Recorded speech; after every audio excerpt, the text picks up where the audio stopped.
স্থানীয় সংবাদ পড়ছি সুদীপ বসু। প্রথমে বিশেষ খবর। আবাস যোজনা প্রকল্পে আগামী মঙ্গলবার থেকে রাজ্য সরকার উপভোক্তাদের অ্যাকাউন্টে টাকা পাঠানোর কাজ শুরু করছে। ভারতীয় সংবিধান নির্মাণে নারীদের ভূমিকা অনস্বীকার্য বলেছেন প্রধানমন্ত্রী নরেন্দ্র মোদী। সংবিধানের ৭৫ বছরের গৌরবময় যাত্রাপথ নিয়ে লোকসভার বিশেষ আলোচনায় প্রধানমন্ত্রী আজ বক্তব্য রাখেন। আরজিকর মেডিকেল কলেজে চিকিৎসক পড়ুয়ার জন্য ন্যায় বিচারের দাবিতে ফের পথে নেমেছেন চিকিৎসক থেকে শুরু করে সাধারণ মানুষ।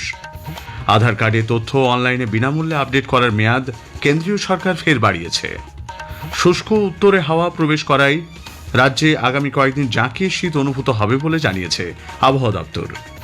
আইএসএল ফুটবলে যুব ভারতী ক্রীড়াঙ্গনে মোহনবাগান সুপার জায়ান্ট কেরালা ব্লাস্টার্সের মুখোমুখি হয়েছে। আসছি বিস্তারিত সংবাদে। আবাস যোজনা প্রকল্পের উপভোক্তারা মঙ্গলবার থেকে নিজেদের অ্যাকাউন্টে টাকা পাবেন। ওই দিন বিকেলে মুখ্যমন্ত্রীর উপস্থিতিতে আনুষ্ঠানিকভাবে টাকা পাঠানোর কাজ শুরু হচ্ছে।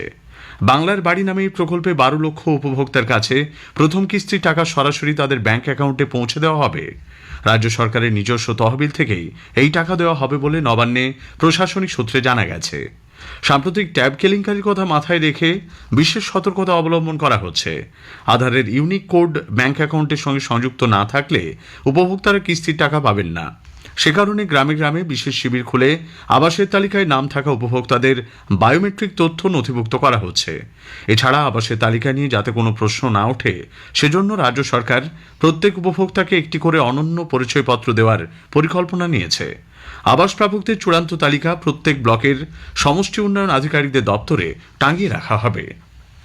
বাংলার আবাস যোজনা নিয়ে গ্রাম সভার বৈঠক চলাকালীন কোচবিহারের দিনহাটার ওখরাবাড়ি গ্রাম পঞ্চায়েতের চেয়ার টেবিল ভাঙচুরের অভিযোগ উঠেছে।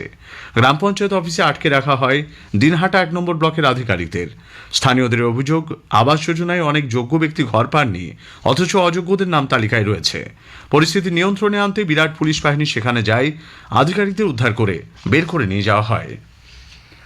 প্রধানমন্ত্রী নরেন্দ্র মোদী বলেছেন, ভারতীয় সংবিধান নির্মাণে নারীদের ভূমিকা অনস্বীকার্য। সংবিধানের ৭৫ বছরের গৌরবময় যাত্রাপথ নিয়ে লোকসভার বিশেষ আলোচনায় প্রধানমন্ত্রী আজ বক্তব্য রাখেন। তিনি বলেন, বিভিন্ন ক্ষেত্রের ১৫ জন নারীর ভাবনা প্রতিফলিত হয়েছে সংবিধানের রূপরেখা তৈরিতে।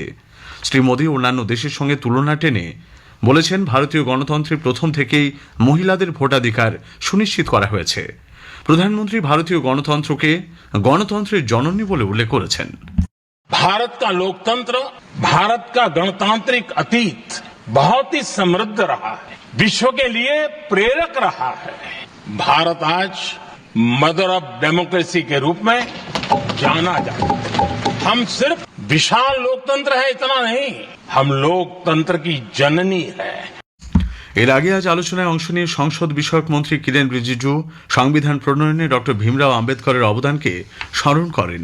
আলোচনায় অংশ নিয়ে ডিএমকের এ রাজা গণতন্ত্র, আইনের শাসন, ধর্মনিরপেক্ষতা এবং সমতার বিষয়টি উত্থাপন করেন। বিরোধী দলের নেতা কংগ্রেসের রাহুল গান্ধী বিজেপির বিরুদ্ধে সংবিধানকে দুর্বল করার অভিযোগ এনেছেন। তিনি বেকারত্ব, অগ্নিবীর স্কিম, পুঁজিবাদ এবং কৃষক ও নারীদের বিরুদ্ধে কথিত অত্যাচারের বিষয়গুলি উত্থাপন করেন। লোকসভায় বিষয়টি নিয়ে এখনও আলোচনা চলছে বলে জানা গেছে। আরজিকর মেডিকেল কলেজে চিকিৎসক পড়ুয়া ধর্ষণ ও খুনের ঘটনায় হাসপাতালের প্রাক্তন অধ্যক্ষ সন্দীপ ঘোষ এবং টালা থানার ওসি অভিজিৎ মণ্ডলের জামিনের প্রতিবাদে শহরের বিভিন্ন এলাকায় ফের পথে নেমেছেন প্রতিবাদী মানুষ ও চিকিৎসকরা। প্রদেশ কংগ্রেসের পক্ষ থেকে নিজাম প্যালেসের সামনে আজ সকালে বিক্ষোভ দেখানো হয়। পুলিশ ব্যারিকেড দিয়ে মিছিল ঠেকাতে গেলে শুরু হয় ধস্তাধস্তি। পথেই বসে পড়েন কংগ্রেস কর্মী সমর্থকরা। ৯০ দিনেও কেন্দ্রীয় এজেন্সি চার্জশিট কেন দিতে পারল না, সেই প্রশ্ন তুলেছেন প্রদেশ কংগ্রেস সভাপতি Shubhankar Sarkar. Setting central government and state government setting fully nexus ये जो भाजपा तार माने बीजेपी एवं तृणमूलेर जे लड़ाई देखें एटा नाटक, एटा फुल्ली ड्रामा।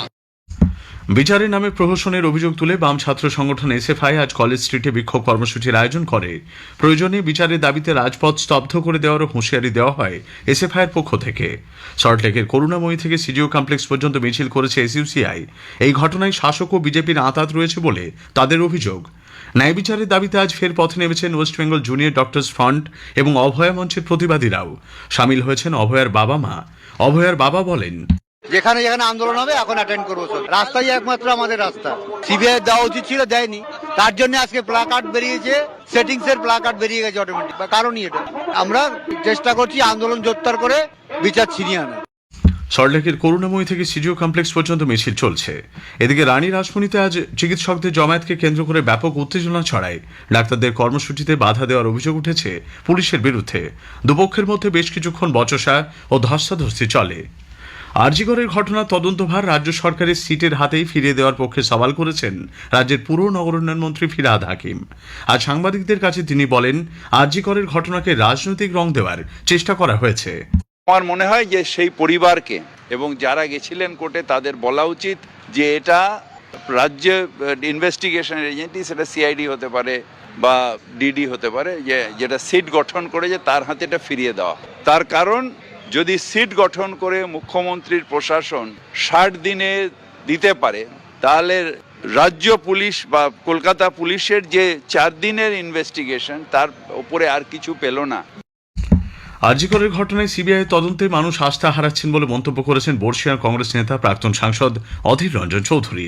সিবিআই এবং এই অপরাধের যে বিরোধিতার তীব্রতা, যা আইনি মোকাবেলা করবার যে সমস্ত ব্যবস্থা, সেটা কলকাতা হাইকোর্ট থেকে চলে গেল, তার ফোকাস উঠে সুপ্রিম কোর্টে। এবং তারপর থেকেই আমরা দেখতে পেলাম যেন সমস্ত কিছু একটু অগোছালো হতে আরম্ভ করলো এবং মানুষের মধ্যে সন্দেহ প্রকাশ পেতে আরম্ভ করলো।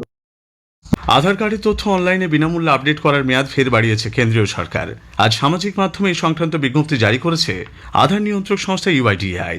নির্দেশিকা অনুযায়ী 2025-এর 14 জুন পর্যন্ত এই সুবিধা মিলবে। টালিগঞ্জের গ্রাহামস রোডে ভ্যাট থেকে মহিলার কাটা মাথা উদ্ধারের ঘটনায় পুলিশ আতিকুর রহমান নামে এক ব্যক্তিকে গ্রেপ্তার করেছে। সম্পর্কে সে নিহত খাদিজা বিবির জামাইবাবু। তাদের মধ্যে প্রেমের সম্পর্ক ছিল বলে অভিযোগ। আতিকুরকে জিজ্ঞাসাবাদ করে বাকি দেহাংশ রিজেন্ট পার্কের একটি বাড়ি থেকে উদ্ধার হয়েছে। পুলিশ ঘটনা তদন্ত করছে। উত্তর 24 পরগনার কেষ্টপুর রবীন্দ্রপল্লীতে বিউটি পার্লার কর্মী খুনের ঘটনায় পুলিশ তার ফেসবুকের বন্ধু কৌশিক সাহাকে গ্রেপ্তার করেছে। তাকে বারাসত আদালতে তোলা হলে 12 দিনের পুলিশ হেফাজত হয়। গতকাল অভিষিক্তা দে সাহা নামে ওই মহিলার স্বামী বাড়ি থেকে বেরিয়ে যাওয়ার পর কৌশিক সেখানে যায়।